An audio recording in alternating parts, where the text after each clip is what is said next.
Hello and welcome back to my channel.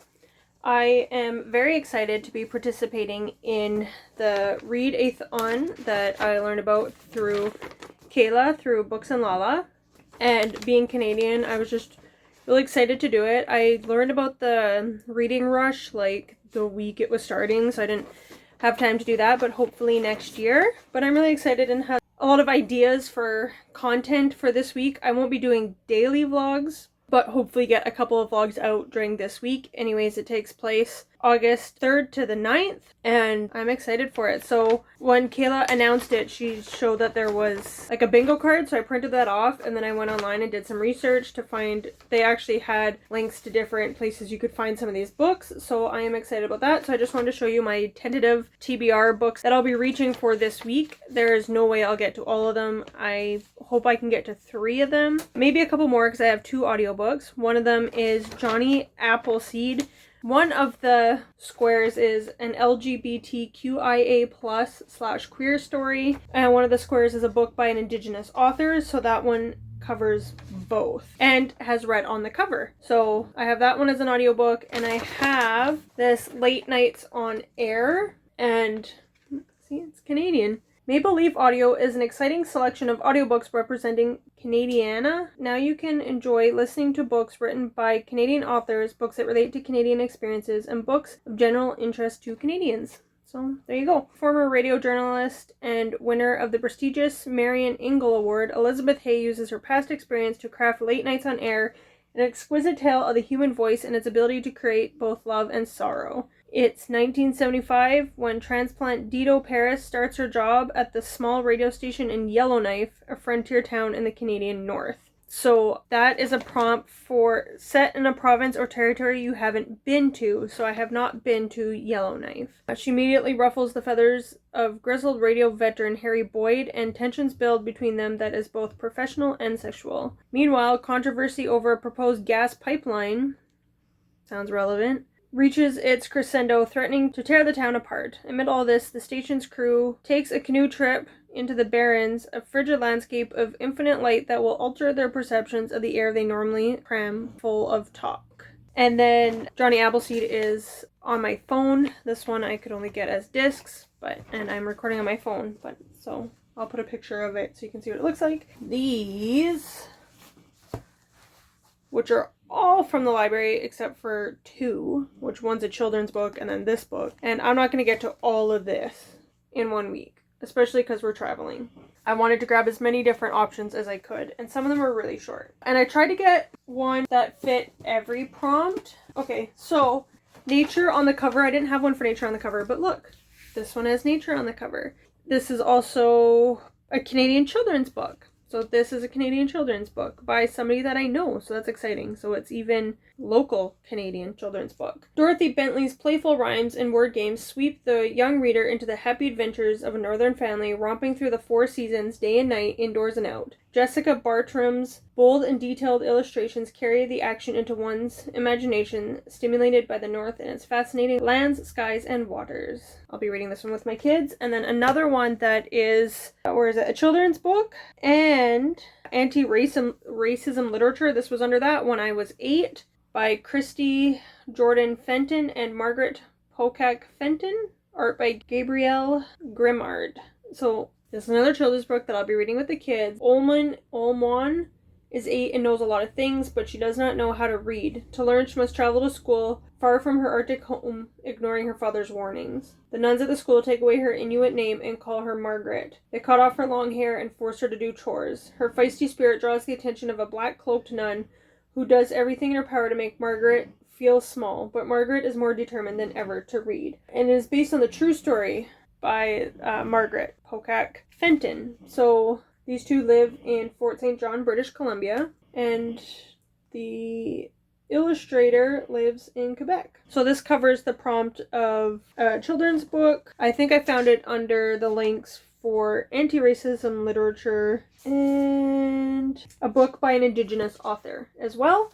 And then another Indigenous author I have is a girl named Echo, Volume 1, Pemmican Wars. So this, I don't normally read graphic novels so much. I thought it'd be nice. Not only is it fits the prompts for like an Indigenous author and it's Canadian, and It's about Echo Desjardins, a 13-year-old Métis girl adjusting to a new home and school, is struggling with loneliness while separated from her mother. So I do have Métis in my background, my great grandmother, so that's cool. And it also is pushing me to read something I don't normally read with the graphic novel. The art looks really nice in it too, so I'm excited to dive into this one, and this one will probably just take me like a day to read, so that'll help me. This one and like these two I can get done in a day, right? This is the one book I had on my shelf already, not from the library. Alan Doyle, Where I Belong, Small Town to Great Big Sea. So Great Big Sea is a band. He is from a small fishing village in Petty Harbour, Newfoundland. So that also covers the prompt of set in a province or territory you haven't been to. I don't listen to a ton of Great Big Sea music, but the kids grabbed it out of one of those like little personal libraries. I have that as an option. I have Mark Sakamoto, Forgiveness, A Gift from My Grandparents. So this one is a national bestseller, and it is when the Second World War broke out, Ralph McLean chose to escape his troubled life in the Magdalene Islands of eastern Canada and volunteered to serve his country overseas. Meanwhile, in Vancouver, Mitsu Sakamoto saw her family and her stable community torn apart after the Japanese attack on Pearl Harbor. Ralph was captured by the Japanese army and would spend the war in prison camps, enduring pestilence, beatings, and starvation. Back in Canada, Mitsu and her family were expelled from their home by the government and forced to spend years eking out an existence in rural Alberta, working other people's land for $1 a day. So Forgiveness, I have it under a Canadian Book Award nominee, and I also put it as possibly immigrant, but maybe not. I thought it was a story about a Japanese family coming to Canada, but maybe not. Anyways, it'll fit a prompt. I got a couple of nonfiction here. So I have We Have Always Been Here, a queer Muslim memoir, Samra Habib, and that fits under LGBTQIA+, and a queer story, and I think also immigrant or refugee story. She grew up in Pakistan. She faced regular threats from Islamic extremists who believe the small dynamic sect to be blasphemous. And then her family came to Canada from Pakistan as refugees. So it fits the refugee story and also the queer story. And then Why Young Men, Rage, Race, and the Crisis of Identity by Jamil Giovanni. And this I put under anti-racism literature.